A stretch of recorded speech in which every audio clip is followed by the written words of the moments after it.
कबीर साहब ने एक पान के पत्ते पे, और आसपास पौधे उग जाते थे, पान के पत्ते पे एक मंत्रित जल डाल के उसको धो दिया और नाम दे दिया।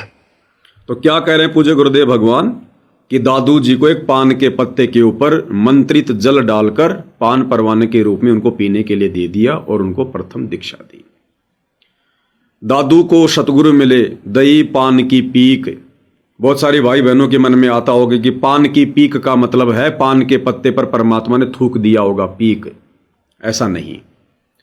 और चलो सतगुरु का तो अगर पीक भी मिल जाए तो वो भी अमृत है भाई, लेकिन फिर भी दही पान की पीक का मतलब है कि परमात्मा ने जल को मंत्रित करके अपनी वचन शक्ति से, शब्द शक्ति से फिर उनको जो है वो पीने के लिए दिया था।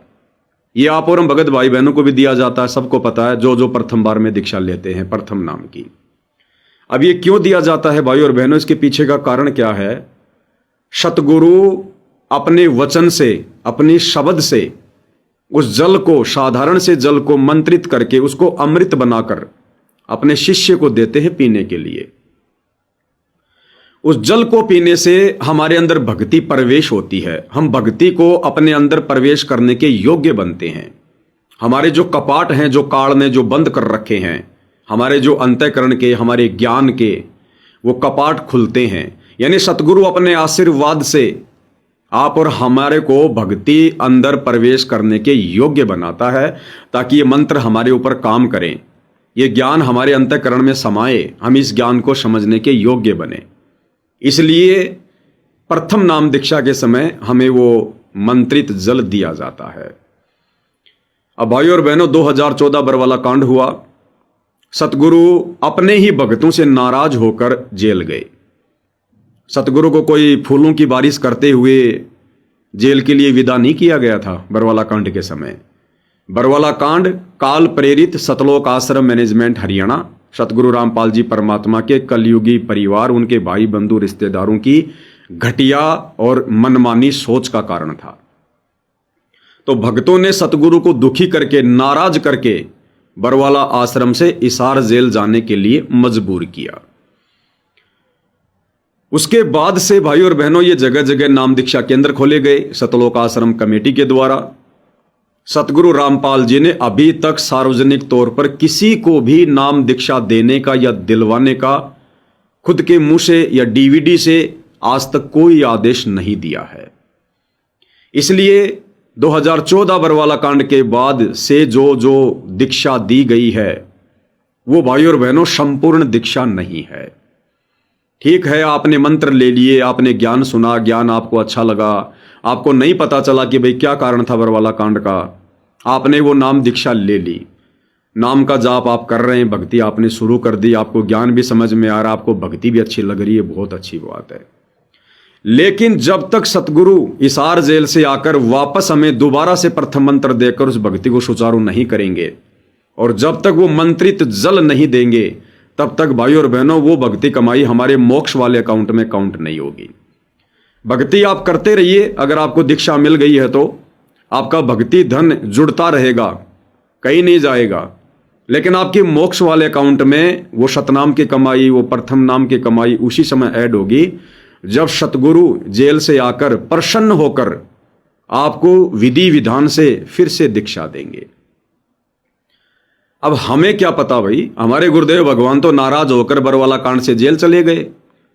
अब भैया उसके बाद 2015 से ये नाम दीक्षा केंद्र खोलने शुरू कर दिए गए। अब हमें क्या पता कि हमें प्रथम नाम दीक्षा के समय जो जल दिया जा रहा है वो मंत्रित है। हमें क्या पता कि वो सतगुरु रामपाल जी ने मंत्रित करके दिया है। हमें क्या पता वो साधारण जल है या मंत्रित किया हुआ जल है। मंत्रित किए हुए जल का कोई अलग से तो कोई टेस्ट आएगा नहीं।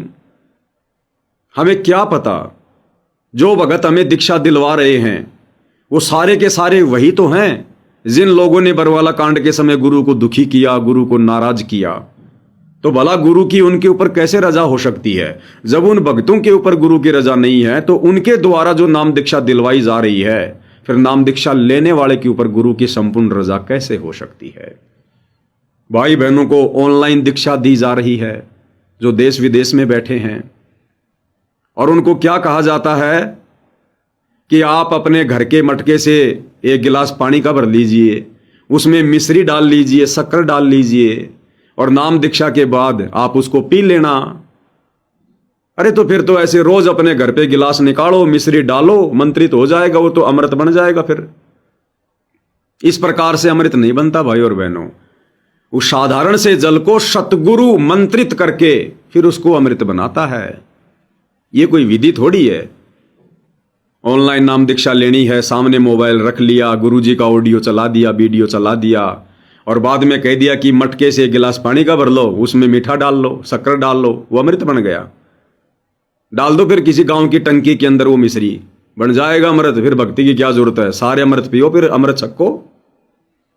तो भाई और बहनों, वर्तमान में विधि सत्य नहीं है, जिस कारण से भक्तों को सद्बुद्धि नहीं आ रही है। सभी भाई बहनों को जिन्होंने बरवाला कांड के बाद दीक्षा ली है, जिन्होंने प्रथम दीक्षा ली है या जिन्होंने शतनाम लिया है, उन सबको सतगुरु रामपाल जी से उनके हिसार जेल से बाहर आने के बाद दोबारा से दीक्षा लेनी पड़ेगी। जिन जिन लोगों ने सतलोक आश्रमों से सार नाम ले लिया है, सार शब्द ले लिया है, उन्होंने तो अपना बहुत ज्यादा नुकसान कर लिया है, बहुत ज्यादा नुकसान कर लिया है। उन्होंने तो अपनी सतनाम की कमाई नष्ट कर दी, उन्होंने तो अपने प्रथम नाम की कमाई नष्ट कर दी। जो प्रथम नाम और शतनाम उन्होंने सतगुरु रामपाल जी के रहते सहते बरवाड़ा आश्रम से लिया था। क्योंकि सार नाम देना कोई बच्चों का काम नहीं है, सार नाम देना तो परमात्मा ही देना है। अगर सार नाम भी भगत देगा या दिलवाएगा तो फिर परमात्मा का रोल क्या रह गया इस भक्ति मार्ग में। तो जिन्होंने ऐसी गलती करी है बरवाला कांड के बाद सार नाम लेने की, सार शब्द लेने की, सार शब्द तो खैर कोई मंत्र है ही नहीं, ये तो केवल भक्तों को मूर्ख बनाया जा रहा है, तो उन सबको फिर से दीक्षा लेनी पड़ेगी, तब जाकर आपकी भक्ति सुचारू हो पाएगी। ये मजाक थोड़ी है, कोई बच्चों का काम थोड़ी है। परमात्मा धरती पर सतलोक से चलकर आया है और उन्हीं लोगों के हाथों में वो नाम दीक्षा की डीवीडी थोड़ी देगा। जिन लोगों ने 2014 बरवाला कांड में अपनी काल प्रेरित घटिया हरकतों के चलते सतगुरु को नाराज किया है, 11 साल से सतगुरु को जेल में बैठने के लिए विवश किया है, आज उन्हीं भक्तों को, उन काल प्रेरित लोगों को सतगुरु उस अनमोल सतनाम को, सार नाम को एक 15 रुपए की डीवीडी में डालकर आलू टमाटर की तरह बांटने के लिए उन काल प्रेरित भक्तों को देके जाएगा। तो भाई और बहनों, ये टोटल काल प्रेरणा से सारा काम हो रहा है। और यदि मंत्र मिल गए हैं, प्रथम नाम और शतनाम, सार नाम की मैं नहीं कहूंगा, सार शब्द की मैं नहीं कहूंगा, क्योंकि ये जो सार नाम दिया जा रहा है ये ओरिजिनल नहीं है, गुरु का आदेश भी नहीं है, ऐसे ये काम भी नहीं करेगा। और सार नाम लेने वालों की जितनी दुर्गति हो रही है शायद ही किसी की हो रही होगी, क्योंकि उन्होंने बहुत बड़ी गलती कर दी। सार नाम लेने के बाद में हमारे अंतःकरण में भक्ति रूपी बच्चा बनना शुरू हो जाता है। भक्ति रूपी बच्चा, जैसे किसी भी मादा पशु को जब गर्भाधारण होता है उसके बाद उसके पेट में बच्चा बनना शुरू हो जाता है, तो सार नाम के बाद में भक्ति रूपी बच्चा बनना पैदा हो जाता है। अब बच्चा आपने किससे डलवाया? अगर कोई स्त्री अपने पति के अलावा किसी और से अपने पेट में बच्चा डलवाएगी उसको क्या कहते हैं? वेश्या, व्यभिचारिणी। तो ये सार नाम रूपी, सार शब्द रूपी बच्चा आप लोगों ने किससे डलवाया है? अपने भगत भाइयों से। आपने डीवीडी वाली दीक्षा किससे ली है? अपने भगत भाइयों से। आप अभी व्यभिचारिणी भक्ति कर रहे हैं। मन में शंका उठेगी, भाई ये डीवीडी से नाम दीक्षा तो संत रामपाल जी के रहते सते सतलोक आश्रम बरवाड़ा में भी दी जाती थी, लेकिन वहां भी मनमानी थी। सतगुरु जबरदस्ती नहीं करेगा, काल के साथ एग्रीमेंट है। अगर सतगुरु ने 2009 से बरवाड़ा आश्रम में डीवीडी से नाम दीक्षा देने की प्रक्रिया अपनी मर्जी से शुरू करनी होती तो ये प्रक्रिया सतगुरु करोथा कांड के बाद भी शुरू करवा सकते थे संगत में। ये नाम दीक्षा वाली डीवीडी तो 2005 में बना के सतगुरु ने रख दी थी और करोथा कांड 2006 में हुआ था। और उस समय भी रोहतक की जेल में दास पहले बहुत बार रोहतक की सुनारिया जेल बोल गया, दास माफी चाहता है। सुनारिया जेल तो 2012 में बनी है, कल एक भगत जी ने बताया, लेकिन दास गलती से सुनारिया जेल बोल जाता है कि गुरुजी सुनारिया जेल में थे। गुरुजी सुनारिया जेल में नहीं थे, रोहतक की जो मेन जेल थी उसमें थे।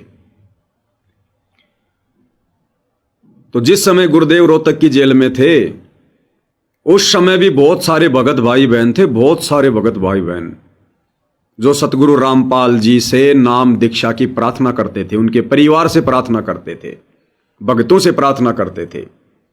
और जो प्रार्थना सतगुरु रामपाल जी के पास जाती थी तो सतगुरु रामपाल जी मना करते थे कि नहीं, नाम दीक्षा तो मैं आने के बाद दूंगा, अगर भक्ति करनी है तो संकल्प कर लो, तीनों समय की आरती करना शुरू कर दो, घर में अखंड ज्योत जलाना शुरू कर दो और सत्संग सुनना शुरू कर दो। ये आदेश दिया करते थे गुरुदेव भगवान। ये आदेश मैंने आपको बहुत बार एक वीडियो दिखाया है। अभी कुछ दिन पहले मैंने आपको एक वीडियो दिखाया था कि सतलोक आश्रम धनाना में जो इन आश्रम वालों ने जेल नंबर 2 बना दी है और एक मोटा सा भगत वो जेल के आगे खड़ा होकर इंटरव्यू दे रहा है कि भाई संत रामपाल जी के भक्तों की संख्या 10 से 12 करोड़ है, 10 से 12 करोड़। उस भगत ने सन 2008 में सतगुरु रामपाल जी के पास जेल में अपनी प्रार्थना पहुंचाई थी नाम दीक्षा के लिए। उसका परिवार पहले से जुड़ा हुआ था और वो बीमार रहने लग गया। उसकी औरत बीमार थी, बहुत पैसा खर्च हो रहा था, वो ज्ञान को आधार बना के नहीं आ रहा था अपनी पत्नी की बीमारी के कारण। 2008 में उसने गुरुदेव के पास में प्रार्थना भिजवाई थी और गुरुदेव का यही जवाब आया था कि भाई नाम दीक्षा तो जेल से बाहर आने के बाद मिलेगी, आप ज्योति लगाना शुरू कर दो, संकल्प कर लो, तीनों समय की आरती करना शुरू कर दो, सत्संग सुनो, मर्यादा निभाओ, परमात्मा दया करेंगे। और इस विधि से उस भगत को वो सारी बाधा दूर हो गई, उसके परिवार की सारी बाधाएं दूर हो गई थी। भाई डीवीडी तो उस समय भी बनी हुई थी, उस समय भी वो डीवीडी संत रामपाल जी के परिवार के हाथों में थी। तो उस समय गुरुदेव ने आदेश क्यों नहीं दिया? क्योंकि डीवीडी से भी उपदेश दिलवाने का अधिकारी वही होगा जिसको सतगुरु आदेश देगा, तभी वो नाम सही तरीके से काम करेगा। तो 2009 में बरवाला कांड, करोथा कांड के बाद, गुरुदेव के जेल से आने के बाद सतलोक आश्रम कमेटी वालों का, गुरुदेव के भाई का और जो मुख्य मुख्य भगत रहा करते थे, इन लोगों ने गुरुदेव को सलाह दी, गुरुदेव को शिक्षा दी अर्जुन सर्जुन की तरह कि गुरुदेव देखो संगत बहुत ज्यादा आने लग गई है, गुरुदेव आप दुखी रहते हैं, आप शास्त्रों को पढ़ेंगे या सत्संग करेंगे या लोगों को बैठा के दीक्षा देंगे, क्योंकि जो आदमी गुरु को मानुष मानता है ना वो इसी प्रकार की बातें करेगा। और कहा कि गुरुदेव आपने डीवीडी तो बनाई दी है, क्यों ना डीवीडी से नाम दीक्षा की प्रक्रिया शुरू कर दो। अब कुछ रजा इसमें गुरुदेव की भी होती है क्योंकि संख्या ज्यादा बढ़ेगी भक्तों को। हालांकि परमात्मा तो सक्षम है, समर्थ है, वो तो पूरी सृष्टि को एक बार में बैठा के दीक्षा दे दे, लेकिन जो लीला परमात्मा एक आम संत के कर रहे हैं उस हिसाब से परमात्मा ने भी उसी हिसाब से दीक्षा देनी शुरू करनी थी। लेकिन वो करनी थी उन्होंने अपनी मर्जी से, लेकिन काल प्रेरणा से भक्तों ने बीच में सलाह दे दी। तो परमात्मा तो अपने ऊपर कभी लेता नहीं ना। अरे दुनिया में इतने लोग मरते हैं अकाल मौत, क्या कभी किसी ने परमात्मा को दोष दिया कि भगवान ने मार दिया, भगवान ने मार दिया? तो काल प्रेरणा से ये सतलोक आश्रम कमेटी वाले ये बीच में कूद पड़े, इन्होंने गुरुदेव को सलाह दे दी मानुष मानकर। गुरुदेव ने डीवीडी से नाम दीक्षा देना शुरू करना ही था कि भाई भक्तों की संख्या ज्यादा बढ़ रही है। तो परमात्मा ने यश कर दी, उन भक्तों की परीक्षा हो गई। और उस समय परमात्मा ने यश क्यों किया? उस समय परमात्मा ने हां इसलिए भर दी क्योंकि उस समय गुरुदेव साक्षात उस आश्रम में प्रकट थे, मौजूद थे। और उस समय जो व्यक्ति डीवीडी से नाम दीक्षा लेता था वो नाम दीक्षा लेने के बाद सीधा अपना नाम दीक्षा का फॉर्म लेकर आशीर्वाद के लिए गुरुदेव के पास जाता था और गुरुदेव भगवान से अरदास करता था कि गुरुदेव आज मुझे दीक्षा मिली है। तो गुरुदेव भगवान उस भगत को आशीर्वाद दिया करते थे और वो आशीर्वाद देने से उस भगत की भक्ति सुचारू हो जाती थी। और उस समय गुरुदेव खुद साक्षात आश्रम में प्रकट थे, इसलिए हम कह सकते हैं कि उस समय जो मंत्रित जल दिया जाता था वो असली था। परंतु आज भक्तों को नाम दीक्षा लेने के बाद ना तो गुरुदेव का आशीर्वाद मिल रहा है, ना ये कन्फर्म है कि जो जल भक्तों को पिलाया जा रहा है, जो अमृत जल पिलाया जा रहा है, वो मंत्रित है या नहीं है। और मंत्रित भी है तो किन लोगों के द्वारा पिलाया जा रहा है? जो लोग मर्यादा में नहीं है, जो लोग राजनीति कर रहे हैं, सारी मर्यादा तोड़कर बैठे हैं। तो भाई और बहनों, ऐसे ये दीक्षा कैसे काम करेगी? ये पाक और पवित्र मार्ग है, इसमें सतगुरु जिसको उत्तराधिकारी नियुक्त करता है, जिसको जिम्मेदारी देता है, वो भी उतना ही पाक और पवित्र होना चाहिए, गुरु के प्रति उतना ही समर्पित होना चाहिए, तब जाकर ये दीक्षा काम करती है। तो वर्तमान में सारा का सारा ये धार्मिक धंधा चल रहा है। तो आदरणीय दादू जी को परमात्मा जी ने पान के पत्ते के ऊपर जल मंत्रित करके पिलाया स्वयं, और फिर उन्होंने दादू जी को दीक्षा दी। के पत्ते पे और आसपास फिर परमात्मा कबीर साहब ने एक पान के पत्ते पे और आसपास पौधे उग जाते थे। पान के पत्ते पे एक मंत्रित जल डाल के उसको रो दिया और नाम दे दिया।